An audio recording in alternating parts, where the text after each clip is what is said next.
நண்பர்கள் அனைவருக்கும் என்னுடைய அன்பான பணிவான வணக்கங்கள். என் பெயர் ஜான். நான் ஒரு குடிநோயாளி. எல்லாம் வல்ல இறைவனோட அருளாலையும் தோழமையில இணைந்து செயல்படுவதால் நான் பெற்றுக்கொள்ளக்கூடிய அனுபவம், தெம்பு, நம்பிக்கையாலையும் இன்னைக்கு ஒரே ஒரு நாள் நான் குடிக்கல, தெளிவா, மன நிறைவா, அமைதியா வாழ என்னாலான எல்லா முயற்சிகளையும் செய்து கொண்டிருக்கேன்.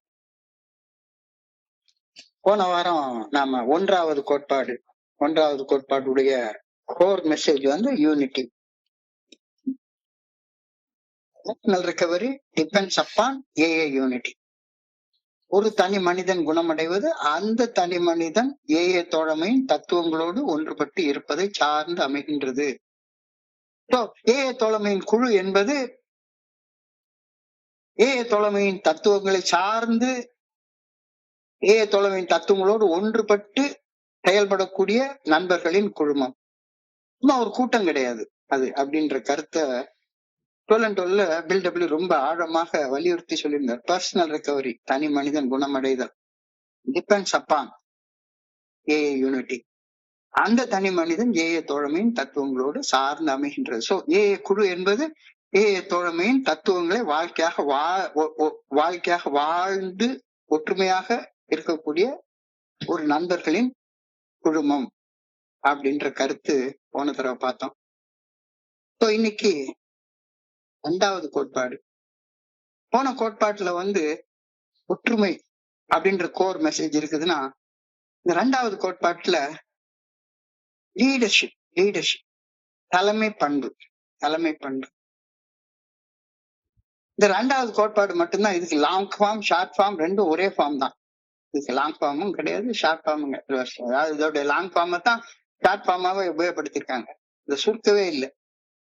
For our group purpose, there is but one ultimate authority, a loving God as he may express himself in our group conscience.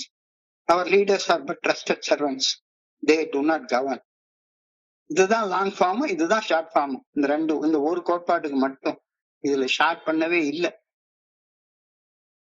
For our group purpose, அதாவது குழுவின் நோக்கங்களை பொறுத்த அளவுல நண்பர் நீலவிநாயகம் சொன்ன மாதிரி குழுவுல ஒரு தீர்மானம் எடுக்கணும், குழுவுல ஏதாச்சும் ஒரு செயல் செய்யணும் அப்படின்ற தேவை வந்தா அந்த குரூப் பர்பஸுக்காக மனித அதிகாரம் எதுவுமே கிடையாது.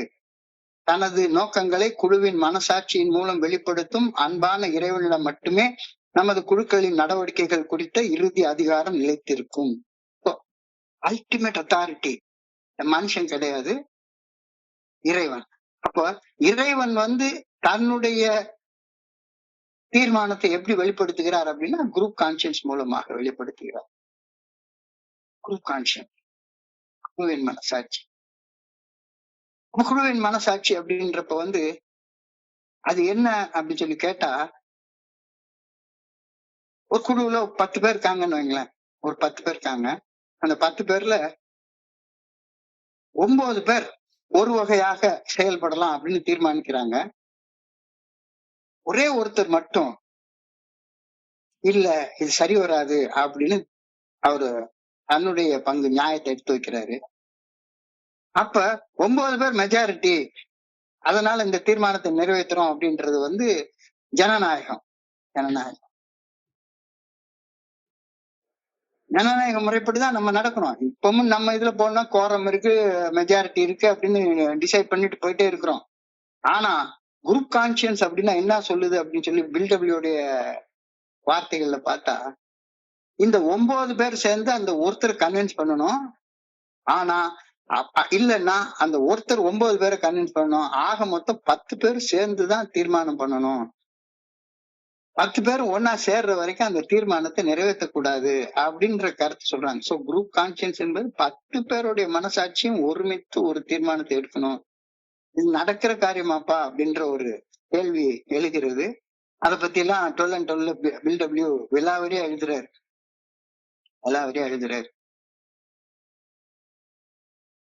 இங்க என்னடான்னா, இப்பெல்லாம் நம்ம எலெக்ஷனுக்கே 4 பேர் நிக்க ஆரம்பிச்சிட்டோம். தலைமை பொறுப்பு ஏற்றுக்கொள்வதற்கு ஓட்டெடுப்பு வரைக்கும் வந்துருச்சு. இறைவனுடைய கான்சியன்ஸ்னா என்ன? தனது நோக்கங்களை நமது குழுக்களின் மனசாட்சியின் மூலமாக வெளிப்படுத்தும் அன்பான இறைவனிடம் மட்டுமே நமது குழுக்களின் நடவடிக்கைகள் குறித்த இறுதி அதிகாரம் நிலைத்திருக்கும். நமது தலைவர்கள் உண்மையில் நமது நம்பிக்கை பெற்ற பணியாளர்கள் மட்டுமே, நம்பிக்கை பெற்ற வேலைக்காரர்கள் மட்டுமே அவர்கள் குழுக்களை ஆட்சி செய்வதில்லை அப்படின்னு இந்த 2வது கோட்பாடு சொல்லுது. ஸோ ஏஏ ஃபெல்லோஷிப்ல ஒரு புதிய நண்பர் வந்து இணைய வர்றாருன்னு வைங்களேன். புதுசா ஒருத்தர் வர்றாரு. வந்த உடனே எந்த ஒரு அசோசியேஷன் எடுத்துக்கொள்ளுங்க, எந்த ஒரு யூனியன் எடுத்துக்கொள்ளுங்க, அந்த யூனியன்ல சேர்றதுக்கு எல்லாரும் உடனே சேர்த்துக்குவாங்களா என்ன? நீ யாரு, என்ன, உன்னுடைய விவரம் என்ன, எல்லாத்தையும் சொல்லு. நீ வந்து ஒரு ஃபார்மை ஃபில்அப் பண்ணி கொடுத்துட்டு போ, எங்களுடைய செயற்குழுல வச்சு அனுமதி பெற்று அதுக்கப்புறமா உன்னுடைய மெம்பரா சேர்த்துக்கிறோம் அப்படின்னு சொல்லியிருந்தாங்க அப்படின்னு சொன்னா, நான்லாம் ஏஏல சேர்ந்தே இருக்க மாட்டேன். ஏஏ தோழமையில் வந்து இணைய வரும் ஒரு புதிய நண்பருக்கு வழிகாட்டி வழி நடத்தி செல்ல தலைவர்கள் யாருமே கிடையாது. ஒருத்தர் கூட கிடையவே கிடையாது. அறாராக சந்தா வசூலிக்க ஒரு பொருளாளர் கிடையாது, ஒரு ட்ரெஷரர் கிடையாது. இங்கு தவறிழைப்போருக்கு தண்டனை வழங்க ஒரு நீதிபதி கிடையாது. தவறிழைப்போருக்கு கோர்ட் நடத்த இங்க வக்காலத்து வாங்க வக்கீல்லாம் கிடையாது. எந்த வகையான மனித கட்டுப்பாடு இங்க கிடையாது அப்படின்னு 1950 டிசைட் பண்றாங்க. 1950 தான் இது டிசைட் பண்றாங்க.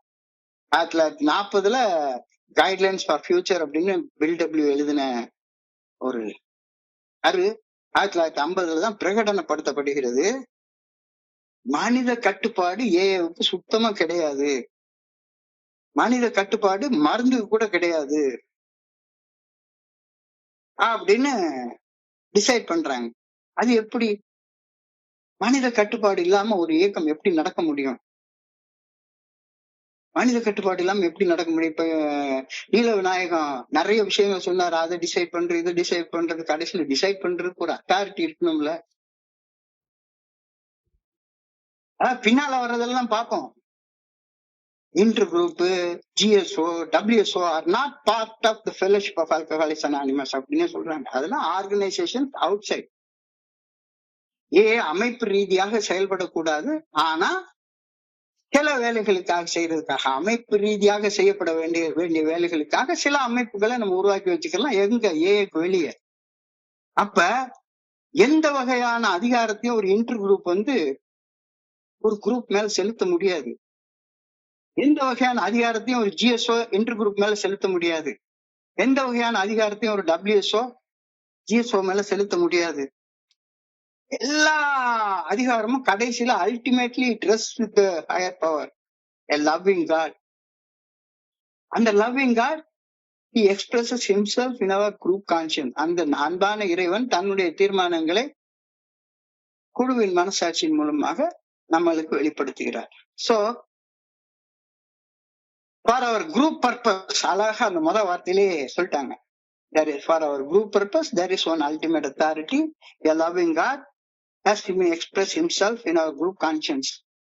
அப்ப நான் for individual purpose, for our individual purpose, அதுக்கும் there is no ultimate authority. மனுஷன் மனசுல நான் முடிவெடுக்கிறது கிடையாது. A loving God as he may express through the individual's conscience. So தனி மனிதனாக நான் செயல்படுவதற்கு என்னுடைய மனசாட்சிக்கு பணிஞ்சு செயல்படணும். ஒரு குழுவாக நான் செயல்படுறப்ப இந்த குழுவுடைய மனசாட்சிக்கு செயல்படணும். இந்த குழுவுடைய மனசாட்சி என்ன சொல்லிருக்கு? எனக்கு நீங்க வாரம் ஒரு நாள் வந்து இந்த மீட்டிங்கை செஞ்சு கொடுங்க அப்படின்னு சொல்றாங்க. ஸோ நான் வந்து இந்த குழுவின் மனசாட்சிய இறைவனுடைய தீர்மானமாக எடுத்துக்கொண்டு இறைவனுடைய தீர்மானத்தை நிறைவேற்றுகின்ற நம்பிக்கை பெற்ற வேலைக்காரனாக நான் இங்க வந்திருக்கேன். அவ்வளவுதான். நான் இங்க யாருக்கும் பாடம் எடுக்கிறதுக்கு வரல. ஸோ இந்த குரூப் கான்சியன்ஸ் டிசைட் சம்திங், ஒரு தீர்மானம் எடுக்கிறாங்க. அந்த தீர்மானத்தை நிறைவேற்றக்கூடிய வேலைக்காரனாக ஒவ்வொரு இண்டிவிஜுவலும் செயல்படணும் அப்படின்னு இந்த கோட்பாடு சொல்லுது. ஸோ ரொம்ப ஆழமான அர்த்தமுள்ள ஒரு கோட்பாடு. ஒவ்வொரு இண்டிவிஜுவலும் இங்க வழி நடத்திட்டு போக எந்த தலைவரும் கிடையாது. கான்செப்ட் பர்சனல் லீடர்ஷிப் அப்படின்னு சொல்லி சொல்றாங்க. எல்லோரும் ஓர்குலம், எல்லோரும் ஓர் நிறை, எல்லோரும் இந்நாட்டு மன்னர். எல்லாரும் இங்க தலைவர்கள் தான். தலைவர்கள்னா நம்பிக்கை பெற்ற தொண்டர்கள். ஸோ தலைவர்களை ஈக்குவேட் பண்றாங்க எதுக்கு? ட்ரஸ்டட் சர்வெண்டா சொல்றாங்க. ட்ரஸ்டட் சர்வெண்ட் இவன் தலைவர். ஆனா நேச்சுரலா என்ன ஆகுது? நமக்குள்ளார இந்த குரூப்புக்கு இப்போ ஒரு சேர்பர்சன் உட்கார்ந்து இருக்கிறாரு, பாபு உட்கார்ந்து இருக்கிறாரு, நீலவிநாயகம் உட்கார்ந்து இருக்கிறார். நம்ம தேர்ந்தெடுத்தவங்க தான், அவங்க நம்மள கவர்ன் பண்ண போறது இல்ல. ஆனா குழுவின் மனசாட்சிக்கு விரோதமாக ஏதாவது இங்க செய்யப்பட்டு கொண்டிருக்கிறது என்றால் அதை கட்டுப்படுத்த வேண்டிய பொறுப்பு அந்த தலைவர்களுக்கு இருக்கு. இந்த அதிகாரத்தை நம்ம வழங்கியிருக்கோம் அவங்களுக்கு. நம்ம 12 and 12 வந்து செகண்ட் ட்ரெடிஷன் தலைப்புல பில்டபிள்யூ வந்து ஒரு உதாரணத்தை சொல்றாரு. ஒரு புதிய நண்பர் ஒரு நகரத்துக்கு போறாரு. மெட்ராஸ்ல இருந்து திருநெல்வேலிக்கு ஒரு நண்பர் வந்தாரு. அந்த நண்பர் வந்து சேர்ந்தாரு. மெட்ராஸ்ல இருந்து சேலத்துக்கு ஒரு நண்பர் போய் சேர்றாரு. அவருக்கு ஒரு குரூப் வேணும். அவர் தான் மனத்தெளிவோடு வாழ்வதற்கு அரும்பாடுபட்டு பலரை சந்தித்து ஒரு ஏஏ குழுவை நிறுவுகிறார் அப்படின்னு வச்சுப்போம். ஆரம்பத்துல அந்த குழுவை நிறுவன விதத்துல அவர் தான் அந்த குழுவுடைய சக நிறுவனர். சேலத்துல, கோயம்புத்தூர்ல ஒவ்வொரு இடத்துலயும் போனா, திருநெல்வேலியில போனா இன்னார் தான் ஃபவுண்டர்னு நாங்களும் சொல்லிப்போம், கோ ஃபவுண்டர்னு. ஆரம்பத்துல அந்த குழுவுடைய நடவடிக்கையில அந்த நண்பர் தான் தீர்மானிச்சிருப்பாரு. ஆனா காலத்தின் ஓட்டத்துல அந்த குழு விரிவடைந்து வளரும் போது குழுவின் தலைமை எப்படி நடத்தப்படணும்? ஒரே ஆள் இருந்துட்டே இருக்க முடியாதுல்ல. ஒரே ஆள் இருந்துட்டு இருக்க முடியாதுல்ல. சோ அப்ப இன்னொருத்தர் சொல்லுவாரு, உள்ளுக்குள்ளார சண்டை வரும், உள்ளுக்குள்ளார சண்டை வரும். அப்ப அந்த சண்டை வர்ற நேரத்துல குழுவை நிறுவியரை பார்த்து சொல்லுவாங்க, பில்டபிள்யூ பார்த்தே சொல்லியிருக்காங்க, பெருசு உன் தலைமையெல்லாம் இருந்தது போதும். 1935 இருந்து 1950 வரைக்கும் நீ தலைவரா இருந்துட்ட, 15 வருஷம் இருந்துட்ட, இப்ப கொஞ்சம் ஒதுங்கி உட்கார்ந்துக்கோ, நாங்க பாத்துக்கிறோம் அப்படின்னு நிச்சயமா 4 பேர் சொல்லத்தான் செய்வான். அப்ப இல்ல இல்ல இது ஏன் குழு, நான் தான் நிறுவனேன், இந்த குழு நான் தான் இது பண்ண அப்படின்னு சொன்னா, he is not an elder statesman, he is a bleeding deccan. நான் தான் தலைமையில இருப்பேன், நான் தான் தலைமையில இருப்பேன் அப்படின்னு நினைச்சிட்டு இருக்கக்கூடிய ஒரு மனுஷன் ஏயோ உண்மையாக வழி நடத்திட்டு போக முடியாது. நீ தலைவனாக இருந்தா you should be a trusted servant. குழு என்ன சொல்லுதோ அந்த குழுவுடைய தீர்மானத்தை நிறைவேற்றக்கூடிய வேலைக்காரனாக இருக்கிறவன் மட்டும்தான் இங்க லீடர். இங்க லீடர் இங்க லீடர். அப்படின்னா ஏஏ தோழமையில உண்மையான தலைவர்கள் கிடையவே கிடையாதா அப்படின்ற ஒரு கேள்வி எழுது. உண்மையான லீடரே கிடையாதாங்க ஏஏல. ஏஏ தோழமையின் தலைமைத்துவம் உள்ளது. ஆனால் அந்த தலைமைத்துவம் ஒவ்வொரு மனுஷங்களுக்குள்ளாரையும் இருக்கு. லீடர்ஷிப் குவாலிட்டி வெளிப்படையாக தலைமைத்துவம் இல்லாதது போல தோற்றம் தந்தாலும் கூட தலைமை பண்பு, லீடர்ஷிப் குவாலிட்டி ஏஏ தோழமையில நிச்சயமாக உண்டு, நிச்சயமாக உண்டு. உறுதியாக சொல்ல முடியும். ஏன்னா ஒருத்தன் வந்து ஏஏடைய 12 படிகள் அடங்கிய மீட்படையும் செயல் திட்டத்தை அதோட ஒன்றுபட்டு ஃபர்ஸ்ட் ட்ரெடிஷன்ல உள்ள மாதிரி ஃபர்ஸ்ட் ட்ரெடிஷனை ஃபாலோ பண்ணி ஏஏ தோழமையின் தத்துவங்களோட ஒன்றுபட்டுட்டான் அப்படின்னா அவன் தன்னைத்தானே வழி நடத்தி கொள்ளக்கூடிய கெப்பாசிட்டியை கொண்டு வந்துருவான். பர்சனல் லீடரா மாறிடுவான். தன்னை வழி நடத்தி கொள்ளக்கூடிய, அவனுக்கு அடுத்தவங்களுக்கு கூட சண்டை போடுறது, இந்த பொறுப்பை வாங்குறது அதெல்லாம் வேண்டாம் வேண்டாம்.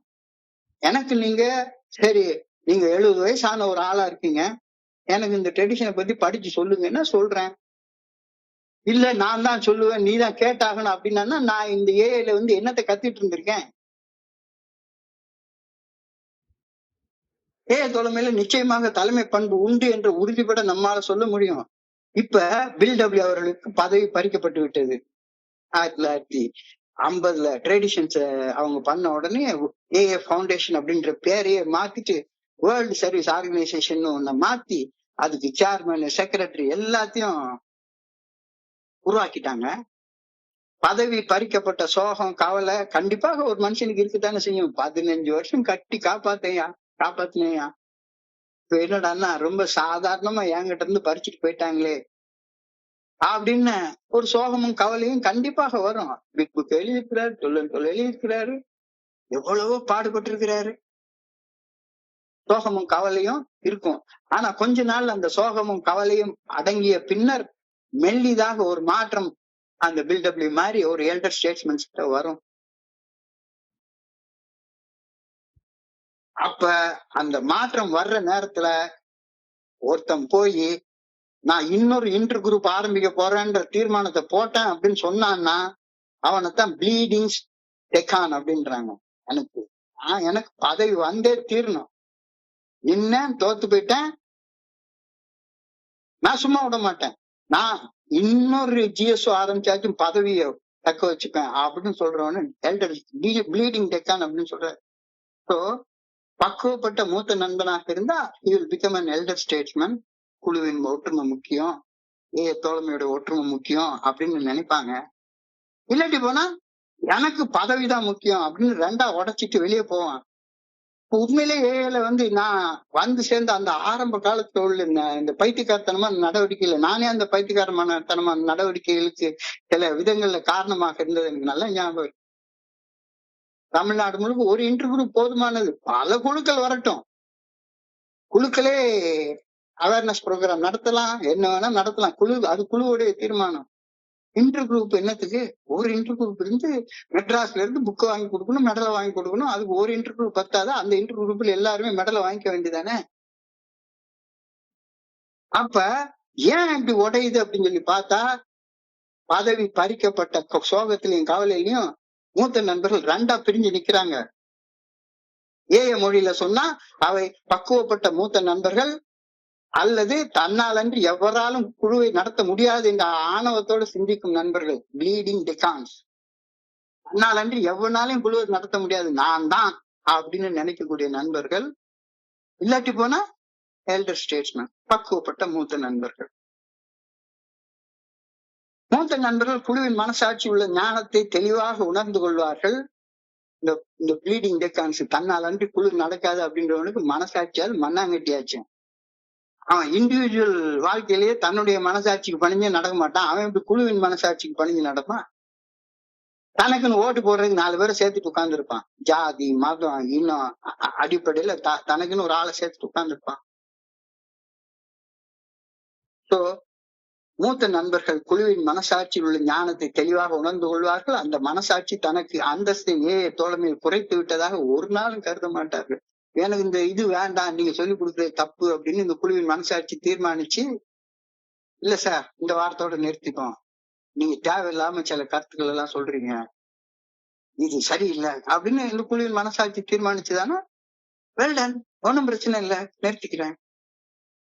இல்ல நீங்க சொல்றது பயனுள்ளதாக இருக்கிறது வேணா, இதெல்லாம் பில்டப்ல எழுதியிருக்கிறாரு, நான் அப்படியே 12 and 12 புக்கை தமிழாக்கம் பண்ணி கையில வச்சுக்கிறது, என்னுடைய தமிழாக்கம், நம்ம 12 and 12 உள்ள தமிழாக்கம்ல இங்கிலீஷ் அப்படியே தமிழ்ல எழுதி வச்சிருக்கிறேன். பக்குவப்பட்ட மூத்த நண்பர்கள் பதவி பறி போயிடுச்சு அப்படின்னு தன்னுடைய அந்தஸ்து குறைந்து விட்டதாக ஒருபோதும் கருத மாட்டார்கள். அதுக்காக போய் இன்னொரு குழு ஆரம்பிக்க மாட்டான். அதாவது பில்டபிள்யூ ஒரு இடத்துல சொல்றாரு, ஒரு குரூப் ஆரம்பிக்கிறதுக்கு என்னையா வேணும், கொஞ்சோண்டு ரிசன்மெண்ட், ஒரு கப் காஃபி இருந்தா பத்தாதா, குழு ஆரம்பிச்சிடலாம். அவர் நகைச்சுவையாக, அந்த அமெரிக்கன்ஸ்லயே அந்த நகைச்சுவை உணர்வு ரொம்ப உண்டு. அப்படி ஆரம்பிச்ச குழுக்கள் இவன் என்ன சொல்றான், எனக்கு கொஞ்சம் கோபம் வந்துருச்சுன்னா அவனை பிடிக்கலன்னா நான் இன்னொரு குழு ஆரம்பிச்சிடும் அப்படிங்கிறான். அப்ப குழு ஆரம்பிக்கிறதுக்கான அடிப்படை நோக்கம் செய்தியை எடுத்து செல்றதுன்னு இல்லாம உள்ளுக்குள்ளார உள்ள கோபம்னு இருக்கிற நேரத்துல அந்த குழு உருப்பிடுமா என்ன? எனக்கு ஒரு குழுல அந்தஸ்து குறைஞ்சு விட்டுச்சு, அதுக்காண்டி நான் இன்னொரு குழு ஆரம்பிக்கிறேன், இன்னொரு இன்டர் குரூப் ஆரம்பிக்கிறேன், இன்னொரு ஜிஎஸ்ஓ ஆரம்பிக்கிறேன் அப்படின்னு சொல்ற மனிதர்கள் மத்தியில இந்த கோட்பாடை குறிச்ச அண்டர்ஸ்டாண்டிங் என்ன இருக்கு? வெறுப்பு எரிச்சலின் அடிப்படையில ஒரு குழு ஆரம்பிக்கிறது, அந்த குழுவுக்கு உரமூட்ட இருக்க முடியுமா? தெளிவா சொல்றாங்க. 2 கட்சியா பிரிஞ்சு நிக்கிறாங்க. ஒண்ணு எல்டர் ஸ்டேட்ஸ்மேன், ஒண்ணு ப்ளீடிங் டெக்கான். இந்த ப்ளீடிங் டெக்கான் என்ன நினைப்பான், எல்டர் ஸ்டேட்ஸ்மேனுக்கு ஒண்ணு கல்வியும் தெரியாது, நான் தான் இந்த குழுவை நடத்துவேன், எனக்கு தான் தலைமை வேணும், எனக்கு தான் ஓட்டு போட்டிருக்கணும், ஓட்டு போடல நான் பிரிச்சுட்டு போயிருவேன். ஸோ அனுபவத்தால் பக்குவப்பட்ட மனிதர்களாக இந்த எல்டர் ஸ்டேட்ஸ்மென் இருப்பாங்க. இதற்கு நேர்மாறாக குழுவின் மனசாட்சி தனக்கு எதிராக அமைந்து விட்டதாக கருதி மனசுக்குள்ளார குமரி கொண்டிருக்கக்கூடிய நண்பர்கள் தன்னுடைய செயல்பாடு இன்றி குழு இயங்காது என்று உறுதியாக நம்பிக்கொண்டு சதா சர்வ காலமும் மறு தேர்தலை வலியுறுத்திக்கிட்டே இருப்பாங்க.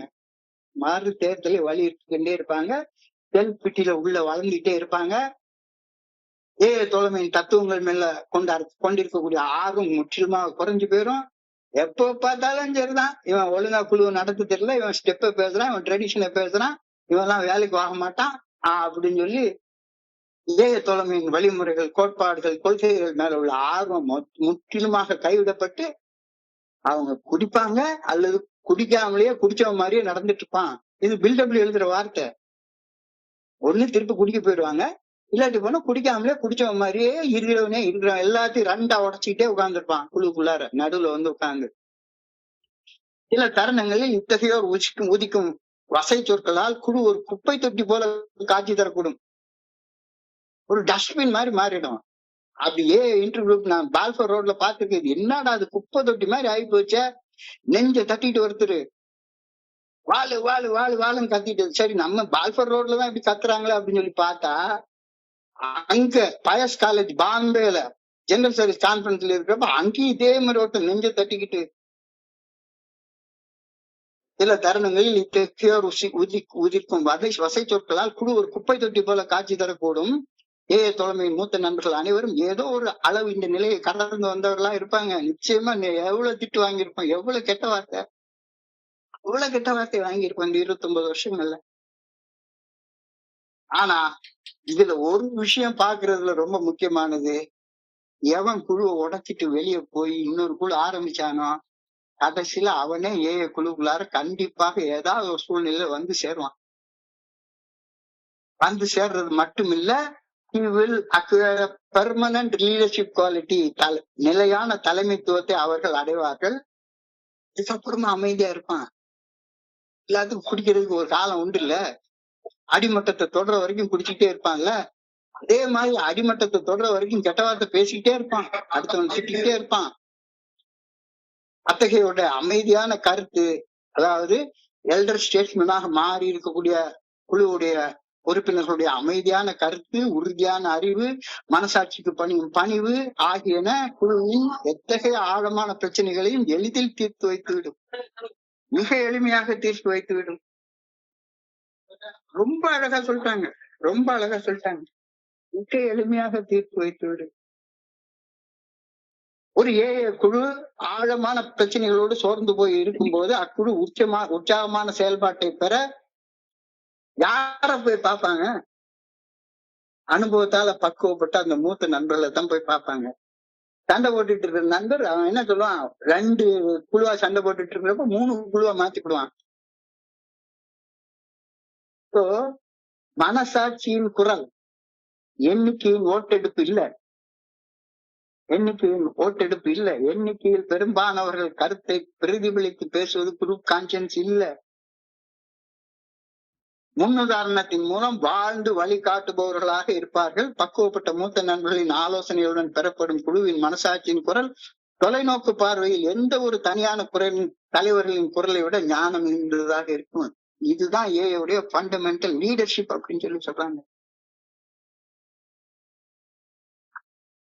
அப்பதான் இந்த இன்னைக்கு நீல விநாயகம் குறிப்பிட்ட ஒரு கருத்தை சொல்றாரு. நீல விநாயகம் குறிப்பிட்ட ஒரு கருத்து, அத பில்டபிள்யூ வந்து வில்லாவரியா 12 எழுதிட்டார், எழுதிட்டார். அவர் வந்து என்ன பண்றாரு, ஒரு ஹாஸ்பிட்டல்ல மருத்துவமனையில 12 ஸ்டெப் ஒர்க் ரொம்ப ஈடுபாட்டோட செஞ்சிட்டு இருக்கிறாரு. ஒரு ஹாஸ்பிட்டல்ல, ஒரு ட்ரீட்மெண்ட் சென்டர் தான் அது, ஒரு ஹாஸ்பிட்டல்ல ட்ரீட்மெண்ட் சென்டர் இருக்கிறாரு. அந்த மருத்துவமனையுடைய உரிமையாளர் பேரை 12 குறிப்பிட்டிருக்கிறார், சார்லி. அந்த சார்லி அவர் தான் மருத்துவமனையோட உரிமையாளர். பெரிய ஆஸ்பத்திரி. பில்டபிள்யூ ரொம்ப நாளா அந்த ஆஸ்பத்திரியில வந்து 12 ஸ்டெப் ஒர்க் பண்ணிட்டே இருக்கிறாரு. ஆனா எப்ப பார்த்தாலும் பில்டபிள்யூ வீட்டுல பார்த்தாங்கன்னா சரிதான், ஒரு 10 பேர் உட்கார்ந்து இருப்பான்.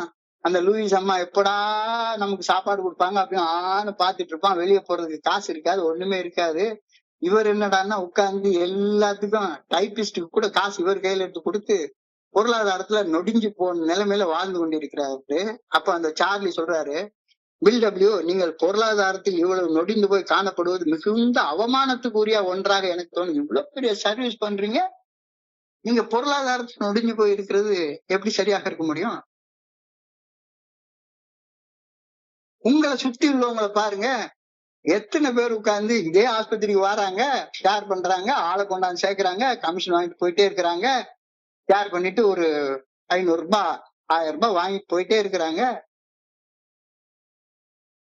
ஆனா நீங்க நொடிஞ்சு காணப்படுறீங்களே, இது நியாயம் இல்ல அப்படின்னு அந்த அவருடைய டேபிள்ல இருந்து அந்த மருத்துவமனையுடைய பேலன்ஸ் ஷீட் எடுத்து காட்டுறாரு. இங்க பாருங்க, உங்களால எவ்வளவு பேர் வந்து சேர்ந்திருக்காங்க, இவ்வளவு பெரிய வருமானம் இந்த ஹாஸ்பிட்டலுக்கு கிடைக்குது, இவ்வளவு வருமானத்துக்கு எங்களுக்கு ஈட்டி தர்றீங்க $10,000, உங்களால எங்களுக்கு லாபம் கிடைக்குது, இந்த மருத்துவமனை சிறப்பாக செயலாற்றி வருகிறது, இதனால நீங்க இந்த மருத்துவமனையோட ஒரு பார்ட்னராக ஏன் சேர்ந்துக்க கூடாது அப்படின்றத கருத்துறாரு.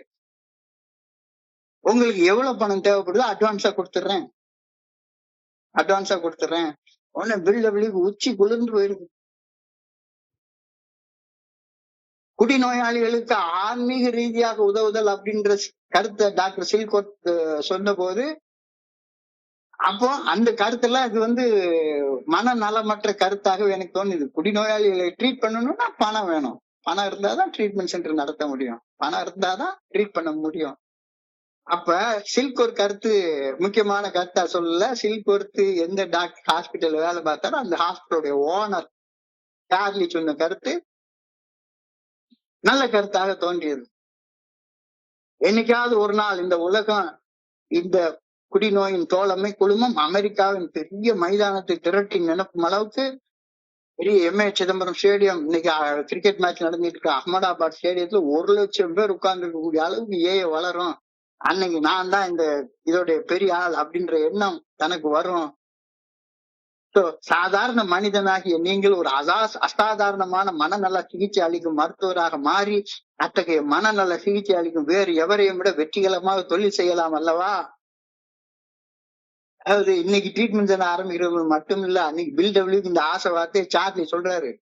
சாதாரண மனிதனாகிய நீங்கள் ஒரு அசாதாரணமான மனநல சிகிச்சை அளிக்கும் மருத்துவராக மாறி அத்தகைய மனநல சிகிச்சை அளிக்கும் வேறு எவரையும் விட வெற்றிகரமாக தொழில் செய்யலாம், லாபம் சம்பாதிக்கலாம். ஆசை வார்த்தைகளால் வீழ்த்தப்பட்டேன், ஆசை வார்த்தைகளால் வீழ்த்தப்பட்டேன். பில்டபிள்யூட வார்த்தை, என் வார்த்தை இல்ல, ஆசை வார்த்தைகளால் வீழ்த்தப்பட்டேன். இது சார்லி அவர்கள் என்னுடைய ஆசையை தூண்டிவிடும் படி கூறிய சலுகைகள் மனசாட்சி உறுத்தினாலும் கூட அவை ஒழுக்க நெறிகளுக்கு ஒண்ணும் முரண்பட்டதாக தெரியவே இல்லையே. ட்ரீட்மெண்ட் சென்டர்ல இருந்துதான் நிறைய பேர் ஏஐக்கு சப்ளை ஆகுறாங்கன்ற கருத்தை இன்னைக்கு பெரிய பெரிய பெரிய பெரிய பெரிய பெரிய பெரிய மூத்த நண்பர்கள் சொல்லிட்டு அலையிறாங்களே. அப்ப சார்லியுடைய ஆசை வார்த்தைகளால நான் வீழ்த்தப்பட்டேன். திரு சார்லி அவர்கள் என் ஆசையை தூண்டிவிடும்படி கூறிய சலுகைகள் என் மனசாட்சி உறுத்தினாலும் கூட அவை ஒழுக்க நெறிகளுக்கு மேம்பட்டதாக எனக்கு தோன்றவில்லை. ஒரு சாதாரண மனிதன் தன்னுடைய சொந்த திறமையால் ஒரு மனநல மருத்துவ சிகிச்சை அளிக்கும் ஆலோசகராக மாறுவதில் என்ன தவறு இருக்க முடியும்? என்னுடைய மனைவி அன்றாடம் பலசருக்கு ஜாமான் வாங்குறதுக்கே கஷ்டப்பட்டுட்டு இருக்காங்க, வீட்டுல களைப்பா இருந்துட்டு இருக்காங்க, உட்காந்து ஒரு டிபார்ட்மெண்டல் ஸ்டோர்ல போய் ஒரு சேல்ஸ் கேல வேலை பார்த்துட்டு இருக்கிறாங்க. வீட்டுல வந்த நான் வேற 10 குடிநோயாளிகளை கொண்டு உள்ள வச்சிருக்கிறேன். அவங்களுக்கு ராத்திரி எப்படா சாப்பாடு வரும்னு ஒவ்வொருத்தரும் அப்படியே அந்த சாப்பாடு ஸ்மெல்லையே மோந்துட்டு கிடக்குறான். எனக்கு பங்கு சந்தை அலுவலகத்திலேயே இனிமே பணம் கிடைக்க போறது கிடையாது, ஒண்ணும் பண்ண முடியாது. இப்ப இப்ப இப்ப இவர் இவ்வளவு பெரிய வாய்ப்பை எனக்கு கொடுக்குறாரு அப்படின்னு சொன்ன உடனே அவரு டைலமா தீர்மானத்தன்மை வந்துருது. ஒத்துக்கலாமா வேண்டாமா, ஒத்துக்கலாமா வேண்டாமா, ஒத்துக்கலாமா வேண்டாமா அப்படின்னு நியூயார்க்ல ஒரு சப்வேல நடந்து போயிட்டு இருக்கிற நேரத்துல அவருக்கு ஒரு வேத வசனம் வருகிறது. எந்த வசனம் வருகிறது? பணி செய்பவன் தன் பணிக்கான ஊதியத்தை பெற்றுக்கொள்ள தகுதியுள்ளவன் அப்படின்னு ஜீசஸ் கிரைஸ்ட் சொன்ன ஒரு வார்த்தை. பணி செய்பவன் தன் பணிக்கான ஊதியத்தை பெற்றுக்கொள்ள தகுதியுடையவன் தான். சோ வீட்டுக்கு வராரு. வீட்டுக்கு வந்த உடனே அவருடைய மனைவிட்ட சொல்றாரு, இந்த மாதிரி எனக்கு இன்னைக்கு ஒரு ஆஃபர் வந்திருக்கு, இவ்வளவு பெரிய தொகை தர்றேன்னு சொல்றாங்க, நாம ஒரு ட்ரீட்மெண்ட் சென்டர் ஆரம்பிச்சா அதுல பார்ட்னரா சேர்ந்துட்டா உண்மையா லாபம் சம்பாதிக்கலாம்ல. உடனே அந்த அம்மாவுக்கு என்னடா இந்த ஆளுக்கு திடீர்னு பைத்தியம் பிடிச்சிக்கிச்சா அப்படின்னு தோண ஆரம்பிச்சிருக்குது. உடனே இவர் சரி அந்த அவங்க சொன்னா என்ன, மீட்டிங் உடைய குரூப் கான்ஃபரன்ஸ்ல என்னன்னு பாத்துருவோம் அப்படின்ட்டு குரூப் கான்ஃபரன்ஸ்க்கு வராரு. அங்க பெரிய லெக்சர் கொடுக்குறாரு. எல்லாரும் என்னடா அது பில்டபிள்யூ இப்படி பேசுறாரு அப்படின்னு எல்லாரும் கண்ணாகி கேட்டுட்டே இருக்கிறாங்க. பில்டபிள்யூடைய ஸ்பெஷாலிட்டி என்னன்னா கம்ஸ் ஆஃப் ஏஜ் இந்த மாதிரி 12 and 12 புக்ல நான் செய்த தவறுகளை அவர் தானே மனம் திறந்து ஒப்புக்கொள்றாரு. அவர் ஒரு அரை மணி நேரம் லெக்சர்ல நம்ம ஒரு இதோட சேர்த்துடலாம், ஒரு ட்ரீட்மெண்ட் சென்டரோட சேர்த்துடலாம் அப்படின்னு சொன்ன அந்த கருத்தை சொன்ன உடனே ஒரே ஒரு நண்பர் மட்டும் எழுந்து எல்லாரும் அதை ஆமோதிக்கிறாங்க. ஏன்னா எல்லாருக்கும் ஒரு ஷேர் கிடைக்க போகுது. கடைசியில ஒரே ஒரு நண்பர் மட்டும், பில் நீங்க தோழமைக்காக எவ்வளவு கடுமையா உழைச்சிருக்கீங்க அப்படின்றத நான் மறுக்கவே இல்லை, அதனால உங்களுக்கு எதிராக பேசுறது எனக்கு சங்கடமாக இருக்கிறது, ஆனாலும் தொழில் ரீதியாக இதை செய்யறது கூடாதுன்னு நம்ம தானே கொஞ்ச நாளைக்கு முன்னால தீர்மானம் போட்டோம். எந்த சூழ்நிலையிலும் இதை தொழில் ரீதியாக செய்யக்கூடாது, எது கூட நம்மளை இணைச்சிக்க கூடாது. ஆக்ஸ்போர்ட் குரூப் மதத்தோட இணைச்சதுனால ஆக்ஸ்போர்ட் குரூப் அழிஞ்சு போச்சு. வாஷிங்டோனியன் குரூப் பாலிட்டிஷியன்ஸோட இணைஞ்சதால அது அழிஞ்சு போச்சுது.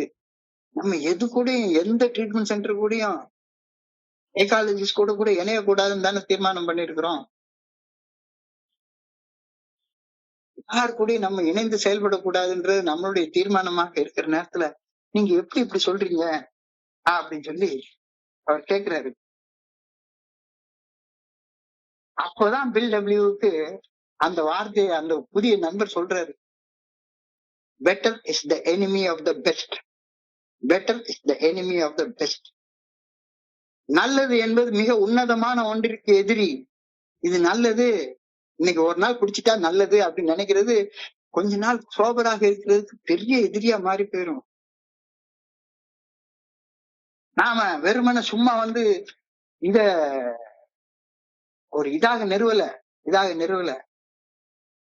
மிக உன்னதமான ஒன்றிற்கு குறையாக எதையுமே செய்யாத அப்படின்னு இந்த கோட்பாடு சொல்லுது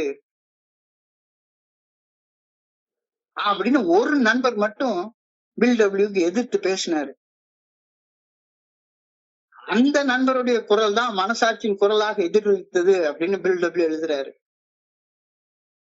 பில், நல்லது என நமக்கு தோன்றும் ஒன்று மிக உன்னதமான ஒன்றிற்கு எதிரானது என்று கூட்டங்களில் நீங்கள் தானே அடிச்சு பேசுவீங்க, இப்ப என்னது இப்படி பேசிட்டு இருக்கீங்க,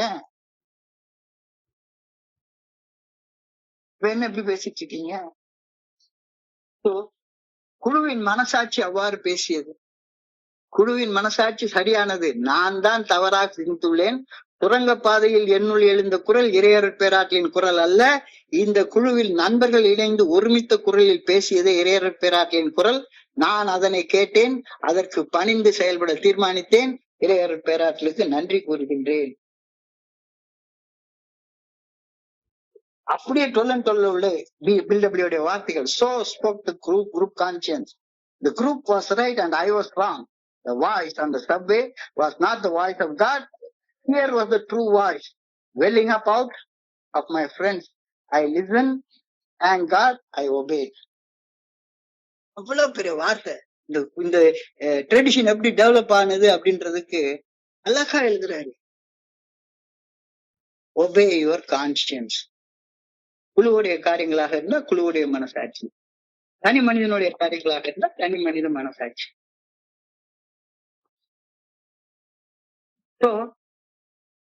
தோழமையில இருந்து செயல்படக்கூடிய ஒரு தலைவன் என்பவன் எடுத்துக்காட்டான வாழ்க்கையின் மூலம் வாழ்க்கை வாழ்ந்து தன்னுடைய அன்புடனான ஆதரவை நாடுபவர்களை ஆதரித்து வழி நடத்துபவன் அப்படின்ற கொள்கை இந்த கோட்பாட்டுல இருந்து நான் புரிஞ்சு கொள்றேன். எஸ், எல்லோரும் ஓர் குலம், எல்லோரும் ஓர் நிறை, எல்லோரும் இங்கு தலைவர்கள் தான். எல்லோரும் தலைவர்கள்னா என்ன? இன்னொரு கோணத்துல இருந்து பார்த்தா எல்லோரும் வேலைக்காரர்கள், எல்லோரும் வேலைக்காரர்கள். தோழமையில் இணைந்து ஒரு தலைவன் என்பவன் எடுத்துக்காட்டான வாழ்க்கை வாழ்ந்து தன்னுடைய அன்புடனான ஆதரவை நாடுபவர்களை அன்போடு ஆதரித்து அவங்கள ஸ்பான்சர் பண்ணுவான் அப்படின்றத நான் புரிஞ்சு கொள்றேன்.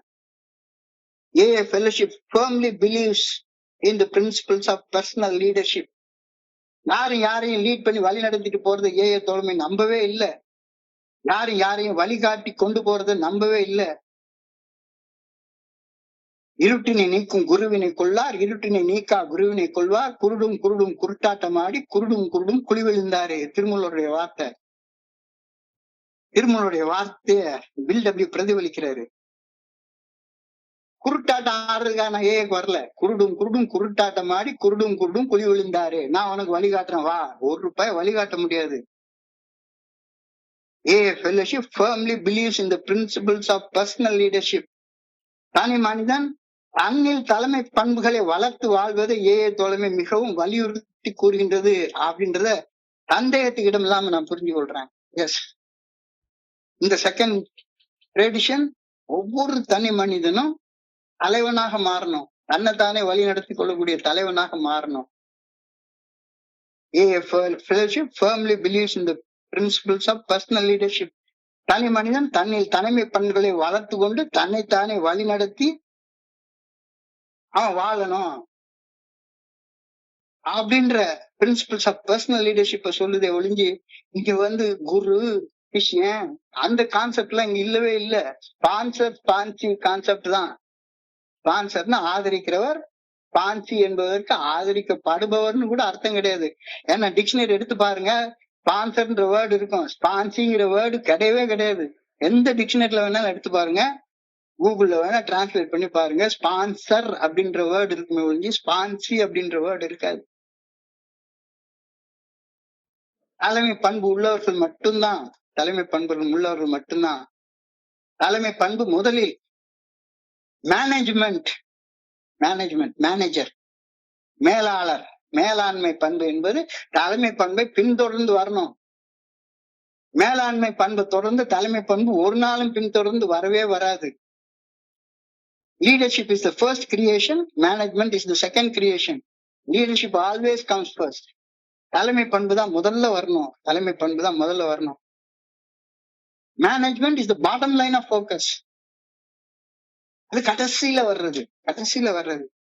தலைமை பண்புகளை வளர்த்து கொண்ட பின்னரே ஒரு மனிதன் தன்னை மேலாண்மை செய்யக்கூடிய ஒரு மேலாளராக வளர்த்து கொள்ள முடியும்.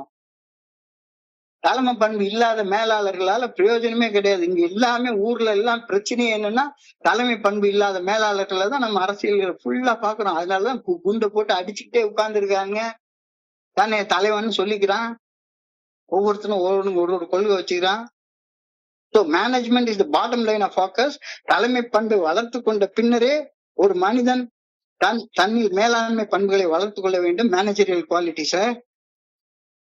அப்போ லீடர்னா என்ன, மேனேஜர்னா என்ன, லீடர்ஷிப்னா என்ன, மேனேஜ்மெண்ட்னா என்ன அப்படின்னு சொல்லி பார்த்தா, how can I best accomplish things, ஒரு செயலை எப்படி சிறப்பா செய்யறது அப்படின்றது மேனேஜ்மெண்ட். அவனை திருட சொன்னா கூட அழகா திருடிட்டு வந்துருவான். ஒரு இடத்துல போய் குண்டு போட்டு 2 லட்சம் பேரை சாவடிச்சுட்டு வந்துருன்னா அழகா சாவடிச்சுட்டு வந்துருவான். How can I best accomplish things, அது மேனேஜ்மெண்ட், மேலாண்மை. What is the best thing, leadership. What is the best thing I want to accomplish, leadership. எது சிறப்பானது என்று தலைமை தீர்மானிப்பது தலைமை பண்பு. அப்போ தலைமை பண்பு இல்லாம மேலாண்மை பண்புகளை நீ எவ்வளவு வளர்த்து கொண்டாலும் திருடினாலும் அழகா திருடிட்டு வந்துருவான். ஸ்கெட்ச் போட்டு திருடிட்டு வந்துருவான், ஸ்கெட்ச் போட்டு கொலை பண்ணிட்டு வந்துருவான். So management is doing things right, leadership is doing the right things. ஒரு செயலை சிறப்பா செய்யறது மேனேஜ்மெண்ட், மேனேஜர். MBA படிச்சிருப்பான், இந்தியன் இன்ஸ்டிடியூட் ஆஃப் மேனேஜ்மெண்ட்ல MBA படிச்சிருப்பான், கழுத்துல டை, தோல்ல பை, வாயில பொய். அது மேனேஜர். அது மேனேஜர். நீ பொய் பேசினா எப்படிடா தலைவனாக இருக்க முடியும்? எல்லாம் நிறைய மேனேஜரா தான் உலகத்துல இருந்துட்டு இருக்கான். சிறப்பாக செயல்படுவது மேலாண்மை. எது சிறப்பானது என்று உணர்ந்து அதை செய்யறது தலைமை பண்பு. இங்க இந்த கோட்பாடு தலைவர்களை உருவாக்குற இடம். இங்க வெறுமன மேலாளர்களை உருவாக்கி 100 ஸ்பான்சியை வச்சுக்கிற இடம் கிடையாது இது. எனக்கு எத்தனை ஃபாலோவர் இருக்காங்க தெரியுமா? அது ஒரு வெண்ணே இங்க கிடையாது. Management is doing things right, leadership is doing the right things. சிறப்பாக செயல்படுவது மேலாண்மை. எது சிறப்பானது என்று நிர்ணயிப்பது தலைமை பண்பு. Management is the efficiency of climbing the ladder of success. வெற்றி என்ற ஏணி படிக்கட்டுல விறுவிறுன்னு எப்படி ஏறுறது அப்படின்னு தலைமை பண்பு உனக்கு கத்துக் கொடுக்கும். சாரி, மேலாண்மை பண்பு உனக்கு கத்துக் கொடுக்கும். ஆனா ஏணி சரியான சோர்ல சாஞ்சிருக்கா அப்படின்றது நிர்ணயம் பண்றது தலைமை பண்பு. Management is the efficiency in climbing the ladder of success. Leadership determines whether the ladder is leading on the right wall. மேல ஏறிட்டு பார்த்தா தப்பான இடத்துக்கு வந்து சேர்ந்திருப்போம். ஐயோ இதுக்கா 25 வருஷம் சோபரா இருந்தோம் அப்படின்னு தோண ஆரம்பிச்சிடும். வெற்றி எனும் ஏணிப்படிகளில் ஏறி செல்ல வைப்பது மேலாண்மை பண்பு. ஏணி சரியான சோர்ல சாஞ்சிருக்கா அப்படின்றத நிர்ணயம் பண்றது லீடர்ஷிப் குவாலிட்டி. அவர் leaders are trusted servants. Leaders இங்க வந்து தலைமை பண்பு. ஒவ்வொரு மனுஷனும் தன்னைத்தானே வழி நடத்திக்கணும். எல்லாமே இதுக்கு பின்னால வர்றது எல்லாமே லீடர்ஷிப் குவாலிட்டிஸ பத்தி தான் எல்லா ட்ரெடிஷனும் சொல்லணும். Efficient management without efficient leadership can only lead to astray. தலைமை பண்பை வளர்த்து கொள்ளாமல், அதாவது ஒரு மனிதன் தன்னையே தலைமையேற்று நடத்தாமல், எவ்வளவு பெரிய நீ ஐஏஎம் படிச்சிருந்தாலும் சரிதான், எவ்வளவு பெரிய ஆளாக இருந்தாலும் சரிதான், சாக்கடையில தான் கிடப்ப. தலைமை பண்பை வளர்த்து கொள்ளாமல், அதாவது ஒரு மனிதன் தன்னையே தலைமையேற்று நடத்தாமல் எவ்வளவு மேலாண்மை பண்புகளை வளர்த்து கொண்டாலும் அவன் பிசினஸ் தான் பண்ணுவான். பிசினஸ் வழியா தான் பார்ப்பான். இப்போ இன்னைக்கு நம்ம வந்து பட்ஜெட் போடுற பிசினஸ் கூட்டமாக தான் ஜிஎஸ்ஓ நடக்கிறது நல்லா பார்க்க முடியுது. ஏன்? It is not undergoing efficient leadership. It is efficient மேனேஜரா தேர்ந்தெடுக்கிறோம். No management success can compensate the failure of leadership. No management. எவ்வளவு பெரிய நீ தலைமை மேலாளராக இருந்து எவ்வளவு பெரிய வெற்றி பெற்றாலும் நீ லீடர்ஷிப்ல ஃபெயில் ஆயிட்டேன்னா, நம்பிக்கை பெற்ற தொண்டனாக நீ இல்லைன்னா, நம்பிக்கை பெற்ற வேலைக்காரனாக தலைவனாக நீ இல்லைன்னா, எவ்வளவு பெரிய பதவி அடைஞ்சிருந்தாலும் அதனால 10 பைசா பிரயோஜனம் கிடையாது. சிறப்பாக மேலாண்மை செய்து எவ்வளவு பெரிய வெற்றிகளை நீ பெற்றாலும் தலைமையேற்று செயல்படுத்தும் பண்பில், தலைமை பண்புல நீ தோல்வி கண்டால் மேலாண்மை வெற்றிகளுக்கு எந்த பயனும் இருக்காது அப்படின்னு சொல்றாங்க. இந்த 2வது கோட்பாடு அந்த தலைமை பண்பை நம்ம கிட்ட வளர்த்து கொள்றதற்கு வலியுறுத்தி சொல்றத நம்மளால புரிஞ்சு கொள்ள முடியுது. என்னால புரிஞ்சு கொள்ள முடியுது.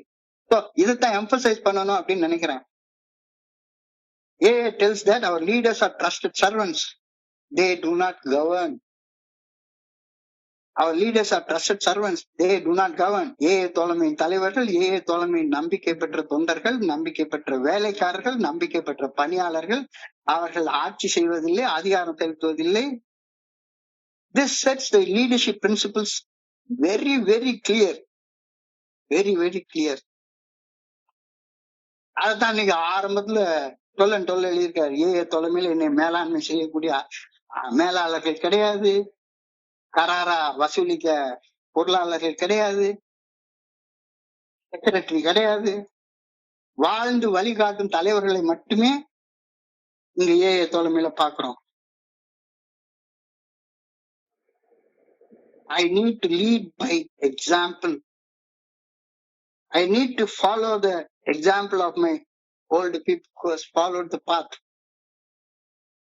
எனக்கு முன்னால சென்ற தலைவர்களை பின்பற்றி நானும் ஒரு தலைவனாக AA தோழமையில தலை நிமிர்ந்து நடக்கணும். நிமிர்ந்த நன்னடை, நேர்கொண்ட பார்வை. என்னுடைய குருஜி சொல்லுவாரு, ஒரு சின்ன கருத்தை சொல்லுவாரு. மகாத்மா காந்தி வந்து சவுத் ஆப்பிரிக்கால ஹியூமிலியேட் பண்ணப்பட்டதுக்கு அப்புறமாக அவர் வந்து சபர்மதி ஆசிரமத்துல வந்து தங்கிடலாம்னு முடிவு பண்ணிட்டாரு. பெர்மனன்ட் ரெசிடென்ஸ் வந்து சபர்மதி ஆசிரமம் தான். அந்த ஆசிரமத்துல நான் வக்கீல் வேலையெல்லாம் பார்க்க மாட்டேன், வெறுமனே என்னுடைய சாப்பாட்டுக்குள்ள செலவை நூல் நூத்து அந்த நூலை வித்து நான் சம்பாதிச்சுப்பேன், கதராடை மட்டும்தான் போட்டுப்பேன் அப்படின்னு சொல்லி அவரு டிட்டர்மின் பண்ணிட்டாரு. டிட்டர்மின் பண்ண உடனே அவர் இருந்த இடத்த பார்த்திருக்காரு. அப்ப அது அவர் எப்போ சுதந்திரத்துக்கு முன்னால, இப்பவுமே குஜராத்துக்குள்ள முள்ளார போனா நாரும். அப்ப அந்த காலத்துல பிளஷ் டாய்லெட் கூட கிடையாது, ஓப்பன் டாய்லெட் தான். பக்கத்துல போனா நாட்டமா இருக்குமா. உடனே இவர் இவ்வளவு பெரிய நேஷனல் லீடரு, இவ்வளவு பெரிய பணக்காரரு, பாரத்லா படிச்சவரு, அவர் 4 பேரை கூப்பிட்டு வச்சு இந்த இடத்த சுத்தம் பண்ணுங்கன்னு சொல்லிருக்கலாம். ஆனா அவர் என்ன பண்ணாருன்னா, அவரு ஒரு பக்கெட்டையும் பெருக்குமாரையும் தூக்கிட்டு போய் அடுத்தவன் பண்ண கழிவுகளை சுத்தம் பண்ண ஆரம்பிச்சாரு. உடனே அங்க இருந்த எல்லாருமே அவங்க கழிவுகளை சுத்தம் பண்ணி ஒரு 2 நாள்ல சபர்மதி ஆசிரமம் வந்து ஸ்பார்க்லிங் கிளீனா மாறிச்சுது அப்படின்னு சொல்றாங்க. Leading by example, leading by example.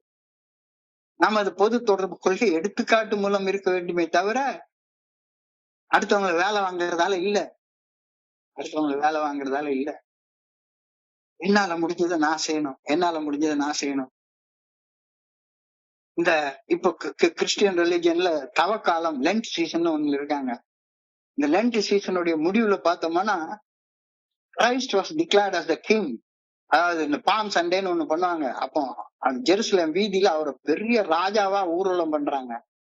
ஆனா அவருக்கு நல்லா தெரியும், ஏன்னா ரோமர்களுக்கு எதிராக பொலிட்டிக்கல் எதிரியாக மாறிட்டா அவங்களுக்கு பொலிட்டிக்கல் லீடர்களுக்கு கொடுக்கக்கூடிய தண்டனை தான் மரண தண்டனை. அதுவும் சாதாரண மரண தண்டனை இல்ல. மரண தண்டனை வெறுமை கழுத்தை வெட்டி உடனே சட்டுன்னு சாவடிச்சிடலாம். துடிச்சு சாக வைக்கணும்ன்ற தண்டனை தான் அந்த சிலுவை மரண தண்டனை. அவருக்கு அந்த தண்டனை கிடைக்க போகுதுன்னு தெரியுது. ஆனா அவரை சுத்தி லட்சக்கணக்கான மக்கள் ஃபாலோவர்ஸ் வந்துட்டாங்க. அவர் ராஜாவா இருந்தா பெரிய சண்டையே போட்டுக்கலாம். இந்த இருக்கிற மாதிரி எல்லாரையும் அழிச்சு, அவரை கொன்னதே இந்த இஸ்ரேல் பீப்புள் தான். அவங்களெல்லாம் அழிச்சு தூரத்துக்கு போட்டுக்கலாம், அந்த அளவு வல்லமை இருக்குன்னு அவரே சொல்லிக்கிறாரு. ஆனாலும் கூட அவர் என்ன பண்றாரு, அந்த குட் ஃப்ரைடேக்கு முந்தின நாள் ஒரு ராத்திரி, லாஸ்ட் சப்பர் அப்படின்றது ரொம்ப ரொம்ப ரொம்ப ரொம்ப ரொம்ப முக்கியத்துவம் வாய்ந்த ஒன்று. லாஸ்ட் சப்பர், அந்த டிராயிங் கூட மைக்கேல் ஏஞ்சலோ வரைஞ்சிருப்பாரு. இந்த லாஸ்ட் சப்பர் அப்படின்ற அந்த டிராயிங்ல பார்த்தோம்னா, அரசன் என்று கூறப்பட்ட அந்த பெரிய ஆச்சாரியார் அவர் சட்டையை கழட்டிட்டு ஒரு துண்டை கட்டிக்கிட்டு ஒவ்வொரு மனுஷனுடைய காலையும் கழுவி அந்த காலை துண்டால தொடச்சி அந்த காலுக்கு முத்தமிட்டு அவங்களுக்கு உணவு பரிமாறி அவங்க சாப்பிடுற வரைக்கும் காத்துட்டு இருந்தாரு. ஒரு வேலைக்காரன் என்ன செஞ்சானோ அந்த வேலைக்கார செயலை செஞ்சாரு. செஞ்சு முடிச்சுட்டு, என்னையா இவ்வளவு பெரிய ஆளு நீங்க இதை செய்றீங்க அப்படின்னா, இவ்வளவு பெரிய ஆளு நானே இதை செஞ்சேன்னா என்னுடைய நினைவாக நீங்களும் இதை செய்யுங்க. Do this in memory of me. If you want to be a leader, be a servant. If you want to be a leader, be a servant அப்படின்னு சொல்றாரு. இந்த கருத்து நம்ம புரிஞ்சு கொள்றதற்கு ரொம்ப முக்கியமானது, ரொம்ப முக்கியமானது. In AA also, I see all who go ahead of me, beginning right from Bill W, Dr. Bob, lead me by example. Jesus Christ எப்படி துண்டை கட்டிட்டு நமக்கு பணி செய்தாரோ அப்படி இருக்கிறாங்க. அப்போ தலைவர்களுக்கு ஒரு டெஃபினிஷன் என்ன கொடுக்குறாங்க? They are trusted servants. They are trusted servants, நம்பிக்கை பெற்ற வேலைக்காரங்க, நம்மளுக்கு வேலைக்காரங்க. அப்போ யார் ஒருத்தன் நம்பிக்கை பெற்ற வேலையை செய்யறானோ அவன் தான் தலைவன், உண்மையான தலைவன். I never ordered to do this or do that in AA. யாருமே என்னை இதை செய் அதை செய் யாருமே எனக்கு AA தோழமையில கட்டாயப்படுத்தவே இல்லை. AA தோழமையில் உள்ள பெரிய புத்தகத்துல என்னை ரொம்ப கவர்ந்த ஒரு வார்த்தை, the words in the big book that lead us to the program very clearly depict leadership of AA. என்ன வார்த்தை? 12 steps இன்ட்ரோடியூஸ் பண்றதுக்கு முன்னால எழுதப்பட்டிருக்கிற அந்த வார்த்தை. These are the steps we took, which are suggested as a program of recovery. These are steps which are suggested as a program of recovery. எவ்வளவு தெளிவாக leadership principles அவங்க depict பண்ணி காட்டிட்டாங்க பாருங்க. These are the steps we took, which are suggested as a program of recovery. நம்மளுக்கு முன்னால போனவங்க இந்த ஸ்டெப்ப வாழ்க்கையாக வாழ்ந்துட்டு அதுக்கு அப்புறமாக நம்மளை சஜஸ்ட் பண்றாங்க. அதுதானே அது எழுதியிருக்காங்க. இதோ நாங்கள் பின்பற்றிய வழிமுறைகள், இதோ நாங்கள் பின்பற்றிய வழிமுறைகள். ஒரு வழிமுறைகளை பின்பற்றி வாழ்ந்து பார்த்துட்டு ரிசல்ட்டை அனுபவிச்சுட்டு ஒரு தலைவனாக நம்ம கிட்ட அதை சொல்றாங்க. நான் மட்டும் தலைவன் இல்லை, நீயும் தலைவனாக இந்த வழியை பின்பற்று, இந்த வழியை பின்பற்று. The pioneers of AA have undergone the steps themselves and then suggest me. That is very clear and attractive leadership. Very attractive leadership. என்னுடைய குருஜி கிட்ட நான் இருக்கிற நேரத்துல அவர் ரொம்ப அழகாக ஒரு பாட்டை சொல்லுவார். ரொம்ப அழகாக ஒரு பாட்டை சொல்லுவார். மகாகவி கண்ணன் பாட்டுன்னு ஒரு தொகுப்பு எழுதியிருக்கிறாரு. இந்த கண்ணன் பாட்டுல கண்ணனை அம்மாவை பார்த்து எழுதியிருக்கிறாரு, அப்பாவை பார்த்து எழுதியிருக்கிறாரு, சகோதரனை பார்த்து எழுதியிருக்கிறாரு, காதலியாக பார்த்து எழுதியிருக்கிறாரு. கண்ணன் என் காதலி அப்படின்னு கண்ணனை காதலனாக நினைச்சு எழுதியிருக்கிறாரு. ஆனா ஒரே ஒரு பாட்டுல மட்டும் கண்ணனை ஒரு வேலைக்காரனாக பார்த்து எழுதியிருக்கிறார். ஒரு வேலைக்காரனாக பார்த்து எழுதியிருக்கிறார். பாகப்பிரிவின்னு ஒரு படத்தை பாத்தீங்கன்னா அந்த படத்துல இந்த பாட்டு வரும், முடிஞ்சா கேட்டு பாருங்க. எங்கிருந்தோ வந்தான் இடைச்சாதி நான் என்றான், இங்கிவனை யான் பெறவே என்ன தவம் செய்து விட்டேன். எங்கிருந்தோ வந்தான் இடைச்சாதி நான் என்றான், இங்கிவனை யான் பெறவே என்ன தவம் செய்து விட்டேன். சொன்னபடி கேட்கின்றான், துணிமணிகள் காத்திடுவான், சின்ன குழந்தைக்கு சிங்கார பாட்டி செய்வான். தன்னை இமை இரண்டும் காப்பது போல் என் குடும்பம் வண்ணமுற காக்கின்றான், வாய் முழுத்தல் கண்டறியேன். எங்கிருந்தோ வந்தான் இடைச்சாதி நான் என்றான், இங்கிவனை யான் பெறவே என்ன தவம் செய்து விட்டேன். அப்ப இந்த வேலைக்காரனை பார்த்த உடனே அந்த முதலாளிக்கு உங்களுக்கு இப்படி ஒரு வேலைக்காரன் இருக்கானா அப்படின்னு பாக்குறப்ப, பற்று மிகுந்து வர பார்க்கின்றேன், கண்ணனால் பெற்று வரும் நன்மையெல்லாம் பேசி முடியாது. பற்று மிகுந்து வர பார்க்கின்றேன், கண்ணனால் பெற்று வரும் நன்மையெல்லாம் பேசி முடியாது. நண்பனாய், மந்திரியாய், நல் ஆசிரியனுமாய், அன்பிலே தெய்வமாய், பார்வையிலே சேவகனாய். வேலைக்காரன் நமக்காக ஒருத்தன் உயிரை கொடுத்து வேலை செய்யறான் அப்படின்னா அந்த வேலைக்காரனை தெய்வமாக பாரு அப்படிங்கிறாரு. பண்பிலே தெய்வமாய், பார்வையிலே சேவகனாய். பார்வையில ஒரு வேலைக்காரன், ஆனா உன் நல்லதுக்காக வேலை செய்யக்கூடிய வேலைக்காரன் உன்னுடைய தலைவன், உன்னுடைய தலைவன். இது இப்படிப்பட்ட தலைமை பண்பை வளர்க்கிறதுக்காக இந்த கோட்பாடு நமக்கு சொல்லப்பட்டிருக்கிறது.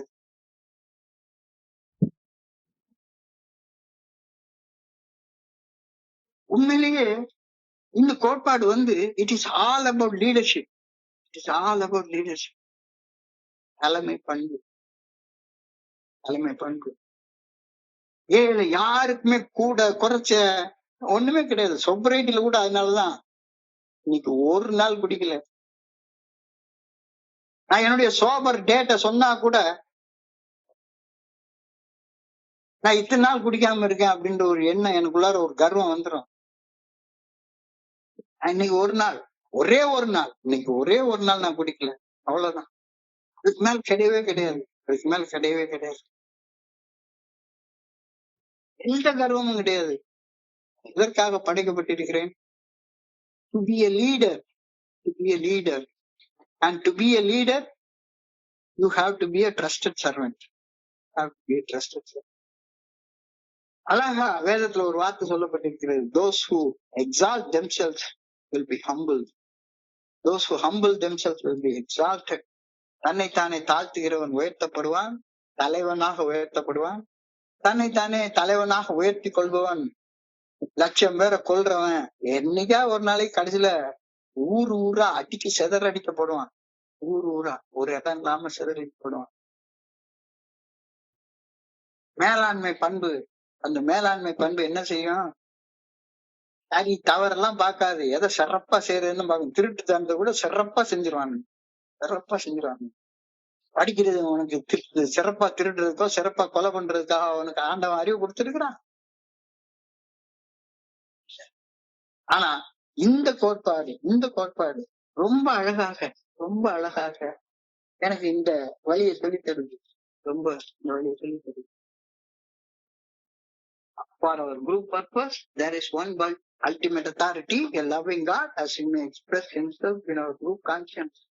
Our leaders are but trusted servants, they do not govern.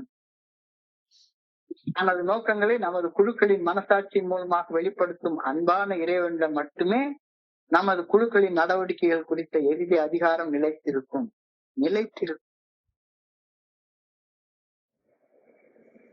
நமது தலைவர்கள், நமது நம்பிக்கை பெற்ற பணியாளர்கள், வேலைக்காரர்கள் மட்டுமே அவர்கள் குழுக்களை ஆட்சி செய்வதில்லை. அப்ப direct linkage between trusted service and leadership. நீங்க ஜனநாயகத்துல என்னன்னு சொல்றோம்? the president of India அப்படின்னு சொன்னா சட்டம் படிச்சவங்களுக்கு நல்லா தெரியும். பிரசிடென்ட் ஆஃப் இந்தியான்னா யாரு? the first servant of India.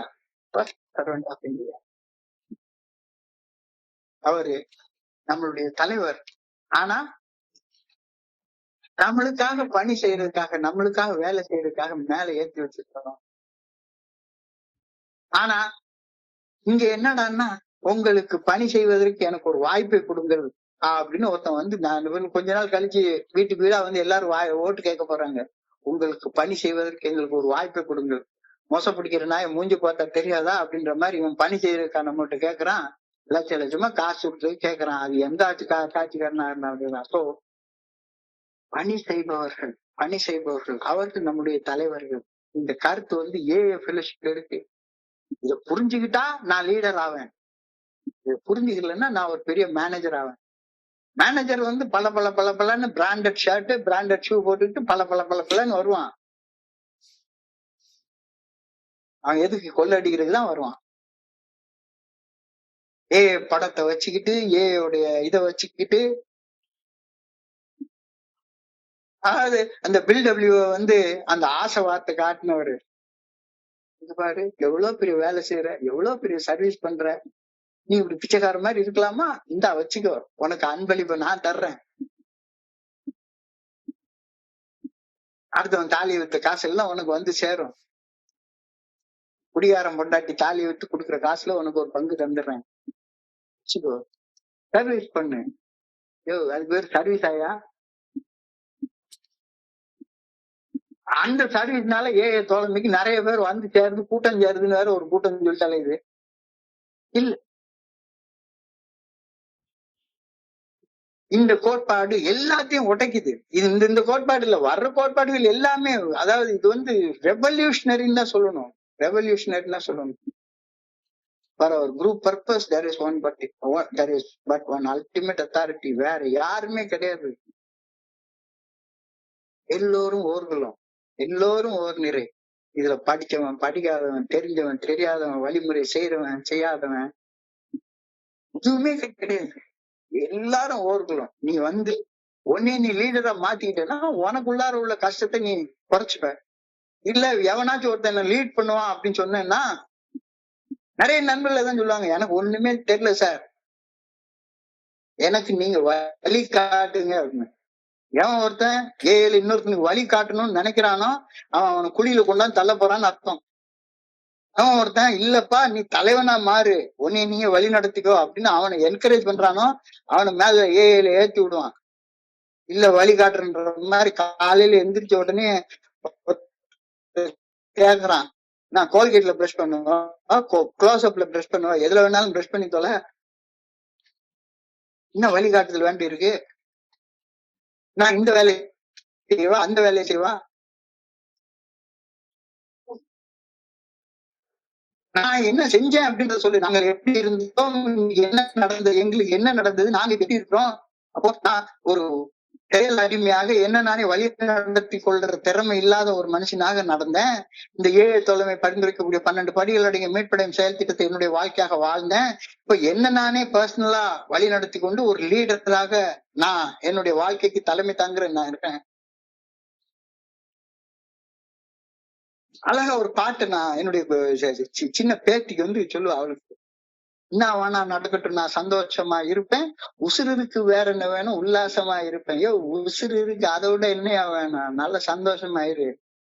இந்த பாட்டுல ஒரு வரி வரும், எனக்கு ராஜாவா நான் வாழுறேன், எதுவும் இல்லைன்னாலும் ஆளுறேன். எனக்கு ஆள்றதுக்கு எதுவும் இல்லைன்னா நான் இருக்கேன்ல, என்ன நானே ஆண்டுட்டு போறேன். என்னுடைய கோபத்தை, என்னுடைய பயத்தை, என்னுடைய பொறாமை, என்னுடைய சந்தேகத்தை, காமத்தை ஆளக்கூடிய சக்தி இல்லைன்னா, என்னைய நானே ஆளக்கூடிய சக்தி இல்லைன்னா வேற எந்த வெண்ணைய போய் நான் ஆள போறேன்? என்னையவே எனக்கு ஆண்டுக்கு தெரியல. இன்னும் உட்காந்து வீட்டுல கதவை பூட்டி போட்டுட்டு நான் போன் பிக்சர் பார்த்துட்டு அலையிறேன். நான் இன்னொருத்தனை பார்த்து நீ போன் பிக்சர் பார்க்காத, உடனே நான் வழி நடத்துறேன், ஸ்பான்சர் பண்றேன். எப்படி நீ ஸ்பான்சர் பண்ணுவ? நீதான் ராத்திரி முழுக்க பார்த்து அலையிறிய.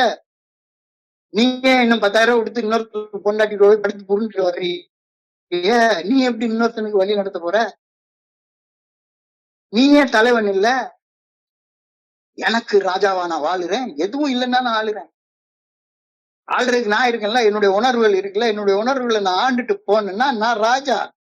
நான் ராஜா இல்லைன்னா நான் ஒரு அடிமை. இல்லைன்னா நான் ஒரு அடிமை. நான் ராஜாவா வாழ்றேன்னா அடிமையா வாழ்றேன்னா அப்படின்றது இந்த செகண்ட் ட்ரெடிஷனை பார்த்துட்டாலே புரிஞ்சிடும். மிகப்பெரிய மிகப்பெரிய அதாவது இது வந்து ஒரு புரட்சிகரமான ஒரு தோழமை அப்படின்றதுல சந்தேகமே கிடையாது. புரட்சிகரமான தோழமை. இதுல தலைவன் இல்லாம என்னது, தலைவன் இல்லாமலா? வாட், வித்வுட் எனி லீடர் எப்படி? How can it be? It will be அனார்கி. அவன் இஷ்டத்துக்கு போவான். இன்னும் இதுக்கு பின்னால வர்ற கோட்பாடுகளை பார்த்தோம்னா இன்னும் இதை விட இன்னும் ஆழமாக சில புரட்சிகரமான கருத்துக்கள் எல்லாம் சொல்லியிருக்காங்க. How AA governs itself.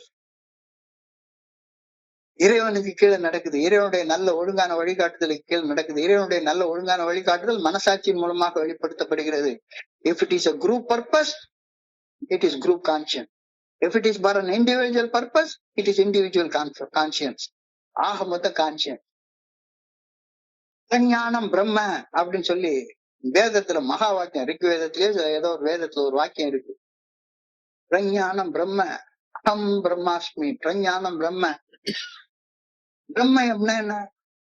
பிரஞானம்னா என்ன? கான்சியஸ்னஸ். அதுதான் காட். Consciousness is God. உன்னுடைய கான்சியன்ஸை நீ ஃபாலோ பண்ணி நடக்கிறப்ப உன்னை நீயே ஆண்டு கொள்வ. உன்னை நீ ஆண்டு கொள்வ. உன்னை நீ ஆண்டு கொள்றப்ப நீ ராஜாவா மாறுற. எனக்கு ராஜாவா நான் வாழுறேன், எதுவும் இல்லைன்னாலும் என்ன நான் ஆண்டுட்டு போறேன்யா, என்ன நான் ஆண்டுட்டு போறேன், சந்தோஷமா இருப்பேன். என்ன வேணா நடக்கட்டும், என்ன சுத்தி என்ன வேணா நடக்கட்டும், நான் என்ன ஆள்றேன், அதனால சந்தோஷமா இருக்கு. அந்த பர்சனல் லீடர்ஷிப் பிரின்சிபிள்ஸ பத்தி இந்த இடத்துல சொல்றாரு. அப்போ இன்னொருத்தன் மனுஷனுக்கு நீ சர்வீஸ் பண்ற நேரத்துல நீ கடவுள் தன்மை அடையிற அப்படின்ற கருத்தை சொல்றாங்க. அதை நான் மறுபடியும் இந்த பாட்டை ஞாபகப்படுத்தி முடிச்சு கொள்றேன். எங்கிருந்தோ வந்தான் இடைச்சாதி நான் என்றான், இங்குவனை யான் பெறவே என்ன தவம் செய்து விட்டேன். சொன்னபடி கேட்கின்றான், துணிமணிகள் காட்கின்றான், சின்ன குழந்தைக்கு சிங்கார பாட்டு சேர்க்கின்றான், எனக்கு சாப்பாடு கொடுத்துருக்கிறான், எல்லாம் பண்றான். நண்பனாய், மந்திரியாய், நல்ல ஆசிரியனுமாய், பண்பிலே தெய்வமாய், பார்வையிலே சேவகனாய். பண்பிலே தெய்வமாய், பார்க்கறதுக்கு ஒரு வேலைக்காரன் மாதிரி. அப்ப அந்த இடத்துல ஒரு வேலைக்காரன ஒரு விஸ்வரூப தரிசனத்துல அந்த காட்சியில உள்ள காட்டுவாங்க. இந்த concept of personal leadership, concept of personal leadership. ஒரு வேலைக்காரனாயிரு, ஒரு வேலைக்காரனாயிரு. குழு நடவடிக்கையா இருந்தா குழுவுடைய கான்சியஸ் படி செயல்படு. உன்னுடைய தனிப்பட்ட நடவடிக்கையா இருந்தா உன்னுடைய தனிப்பட்ட கான்சியன்ஸ் படி செயல்படு. ஆக மொத்தம் பிரஞானம் பிரம்ம. Consciousness is God. அந்த கான்சியஸ்னஸ்க்கு நீ பணிஞ்சு செயல்பட ஆரம்பிக்கிறப்ப நீ தலைவனா மாறுறடா, தலைவனா மாறுற. இந்த தகுதியை எனக்கு தவிர வேற யார் கொடுக்க முடியும்? எனக்கு கொடுத்துருக்குறாங்க. புரிஞ்சுக்காம உட்கார்ந்து என்னத்தையோ வளரிட்டே உட்கார்ந்து இருந்தேன்னா ரைட்டு. மிக அழகான ஆழமான கோட்பாடு. இந்த கோட்பாட்டை பத்தி என் மனதை அது மறுபடியும் நான் சொல்லிக்கிறேன். பில் டபிள்யூ கூட பில் சிசிட்ல சொல்லுவாரு, இங்க எழுதப்பட்டிருக்கலாம் ஏஐடைய கருத்து கிடையாது, என்னுடைய கருத்து. யார்? பில் டபிள்யூ சொல்லுவாரு. பில் சிசிட் புக்களுடைய ப்ரிஃபேஸ் எடுத்து பாத்தீங்கன்னா இது என்னுடைய கருத்து. நான் சாதாரண குடிநோயாளி. இப்போ ஒரு குடிநோயாளிக்குள்ள இருக்கக்கூடிய குறைபாடுகள் என்னுடைய கருத்துலயும் இருக்கும். அதே மாதிரி நானும் ஒரு குடிநோயாளி.